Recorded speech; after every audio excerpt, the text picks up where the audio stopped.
Wait, tell me what to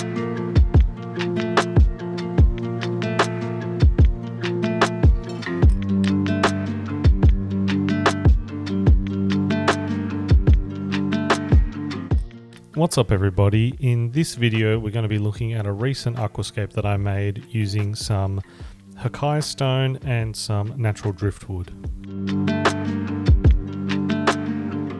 So to start off this scape, I put down a layer of aqua soil in the back just to help build up so I could push the stones into it. After the aqua soil was in, it was time to push the stones in. So for this scape, I put them in towards the front and then I pulled them to the back to help hold up the aqua soil a little bit. And then after placing the first few stones, I had to put in the driftwood to make sure it could sit appropriately because it was quite large for this scape. And if it wasn't in the right angle, it would touch the glass, making maintenance a lot more difficult.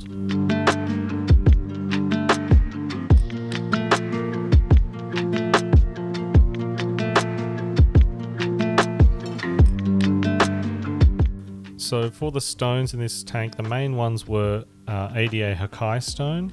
Unfortunately, when I was buying them, I think a single Gatto stone was in with the batch. That's the first stone that I placed with all the extra lines. It looks pretty similar. And then after that, I placed in some small black garden pebbles that I had because they were pretty similar color and texture and worked to fill in the gaps.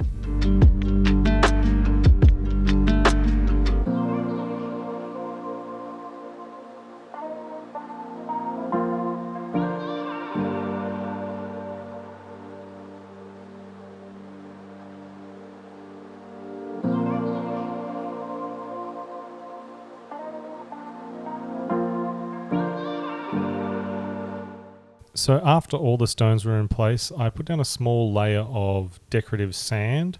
For this scape, I'm actually going to use a river pebble gravel. So I wasn't too worried about the actual aqua soil rolling through and onto the sand because it will be covered with a lot darker gravel.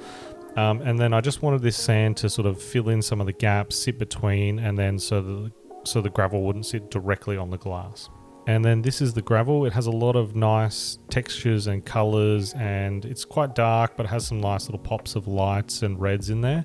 I quite like it. I actually picked it up from my local hardware store and thought it would be good for using in aquascapes.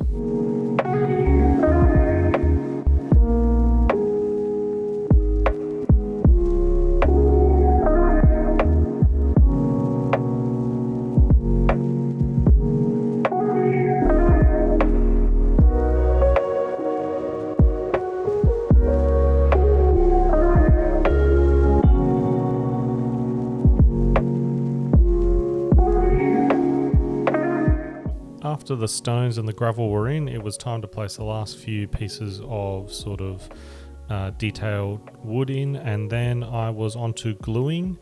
For this I used cotton pads and liquid super glue, and with this scape I made sure to sort of cover everything with a bit of crushed up aqua soil, one to help hide some of the glue points so they weren't so visible because a lot of the stones were black and they stick out quite a lot, and two, to help make it stronger because recently a few of the scapes that I've made have had problems where the glue has started to come undone, and I found that when you add the aqua soil or sand or a really fine gravel to the glue, it helps make it a lot stronger.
after all the gluing was finished, it was time to top up the back with some aqua soil, and then I added in some water because I like to plant into a wet substrate, and then it's on to planting.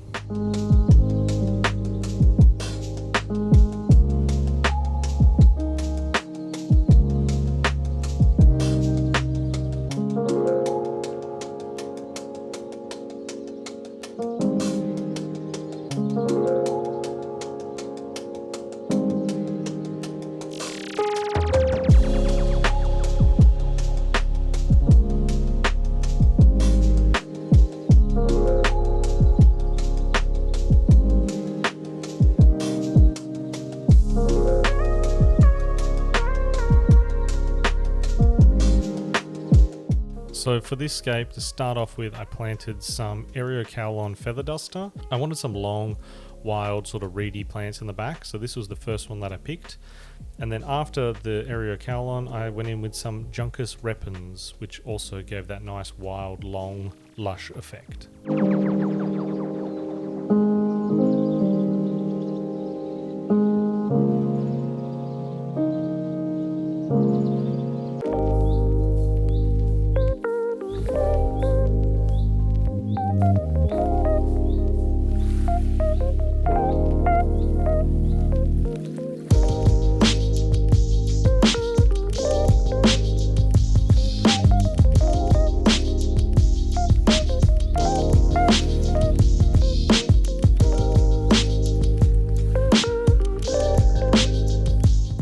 After I planted the Juncus repens, I put in a very small Java fern trident just under the base of the tree, which didn't really grow too fast. And then just to the side, I put in some small Crypt Willisii, which is a long sort of reedy style of, or reedy type of crypt.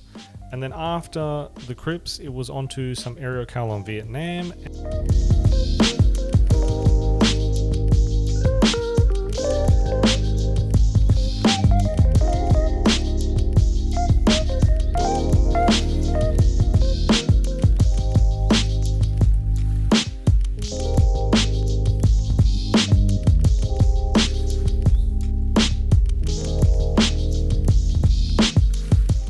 In the back middle, I planted some Blixa japonica. It's one of my favorite plants and I love putting it in as many scapes as I possibly can, and this scape fit the vibe perfectly.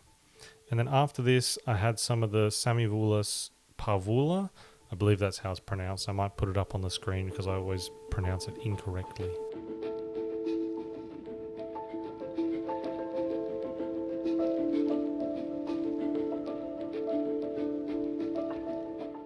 On the side, I planted some Starajani Portovelho, which is similar to the S repens, but has a longer leaf and looks a bit more wild and sort of creeps and crawls, I find, a bit more than the S repens, which helps to give a nice wild look to a tank.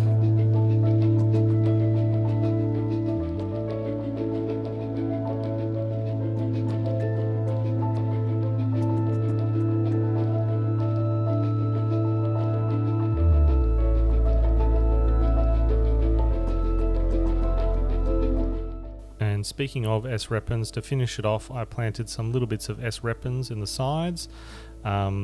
These were immersed grown cuttings that I had. I've been growing a bunch of it immersed, so they have a slightly different look to them when they're submerged. But these absolutely thrived and really took off in this tank.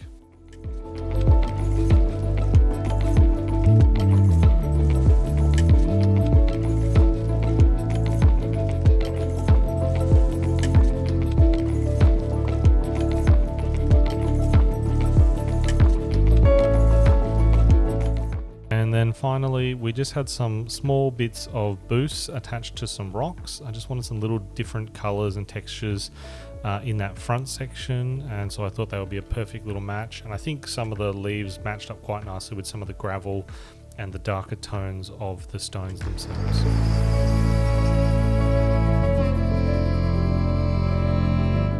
So this is the tank directly after being set up. Unfortunately, into the growing out of this tank, I realized that there was some cladophora algae in the tank.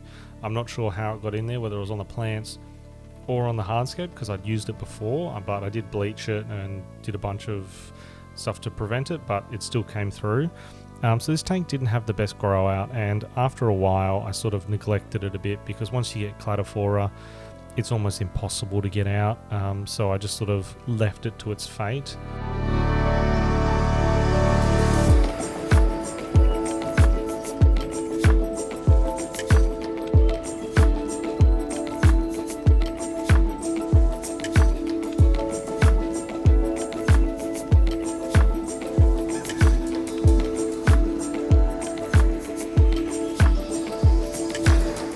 So apart from the cladophora, overall I quite like the style of this tank, the way it turned out.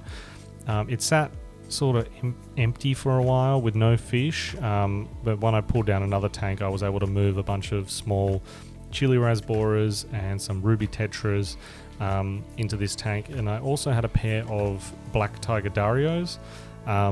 Unfortunately I think it was a boy and a submissive boy, not a boy and a girl. Which is usually the case when you buy pairs from a shop.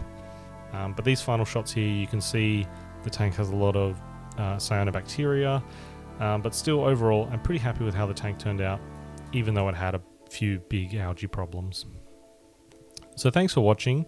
I hope you enjoyed. If you did, please subscribe, and I'll see you in the next one.